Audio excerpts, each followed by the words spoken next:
नमस्कार, मैं हूँ राज सिंह और हमारे साथ हैं झारखंड सरकार में पेयजल स्वच्छता मंत्री मिथिलेश ठाकुर। हम सबसे पहले समझना चाहेंगे सर आपसे कि जो एक अभी बीजेपी के नेताओं का ये सवाल है, वो सरकार से ये सवाल पूछ रही है कि आप लोगों ने कोरोना पे अब तक कितने खर्च किए। आप बताइए, आपको तो सरकार से पैसे मिले हैं, आप बताइए आपने कितने खर्च किए। देखिए, मैंने खर्च का लेखा जोखा तो नहीं रखा है कि ये मेरे विभाग से संबंधित नहीं है। लेकिन मैं ये जो सवाल कर रहे हैं उनको ये मैं जवाब देना चाहता हूँ कि पूरे देश ही नहीं दुनिया में झारखंड सरकार जो काम कर रही है, माननीय हमारे मुख्यमंत्री हेमंत सोरेन जी जो इस कोविड-19 के विरुद्ध लड़ाई लड़ रहे हैं, इसके पूरे देश ही नहीं पूरे दुनिया में इसकी सराहना की जा रही है।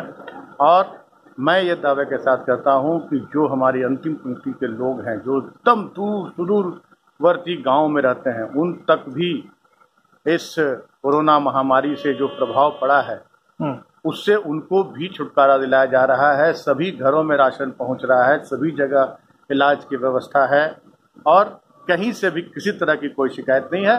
और मैं ये कहना चाहूँगा आपके माध्यम से भारतीय जनता पार्टी के लोगों को कि अभी राजनीति करने का वक्त नहीं है। अभी सभी लोग साथ आएँ, अच्छे सुझाव दें और इस महामारी को दूर भगाने में सरकार का सहयोग करें।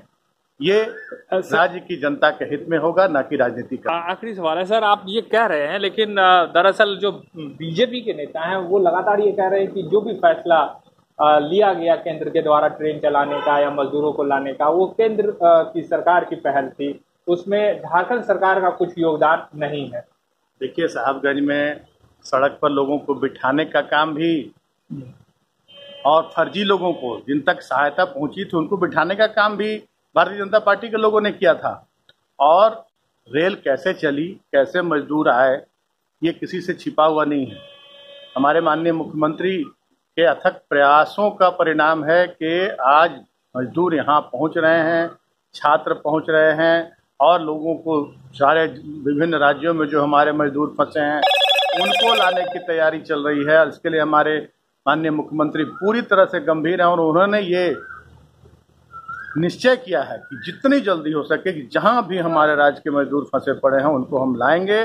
और हमारे माननीय मुख्यमंत्री ने जब ये फैसला लिया कि अगर केंद्र सरकार अगर हमें निर्देश देती है लाने का मजदूरों को, तो हमें बाध्य होकर न्यायालय के शरण में जाना होगा।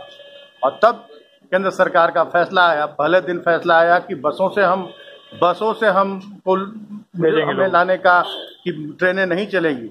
बाद में जब केंद्र सरकार पर दबाव बनाया गया तब ट्रेनें चलाई गई।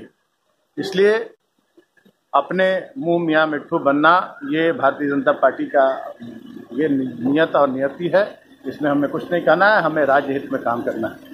बहुत शुक्रिया। ये थे झारखंड सरकार में पेयजल स्वच्छता मंत्री मिथिलेश ठाकुर, जो बता रहे थे कि झारखंड के भीतर झारखंड की गवर्नमेंट खासतौर से मजदूर और जो छात्र हैं उनको लाने के लिए किस तरह के कदम उठा रही है। और साथ ही साथ भारतीय जनता पार्टी के नेताओं के द्वारा जो लगातार बातें कही जा रही है, जिसमें ये बताया जा रहा है कि ट्रेन चलाने की घोषणा केंद्र के द्वारा की गई थी। इसके अलावा आज ही बीजेपी के प्रदेश अध्यक्ष दीपक प्रकाश ने ये सवाल उठाया है कि जो कोरोना के फंड मिले हैं सेंट्रल गवर्नमेंट से, उसमें कितने खर्च हुए हैं ये राज्य सरकार को बताना चाहिए। उस पर भी उन्होंने जवाब दिया है। तो जाहिर तौर पर कोरोना से लड़ने के साथ साथ पैरेलल में एक सियासत भी चल रही है, वो सिर्फ झारखंड में नहीं, पड़ोसी राज्य बिहार में भी चल रही है, जो हमने आपको अभी भाड़े को लेकर सियासत जो है वो दिखाई।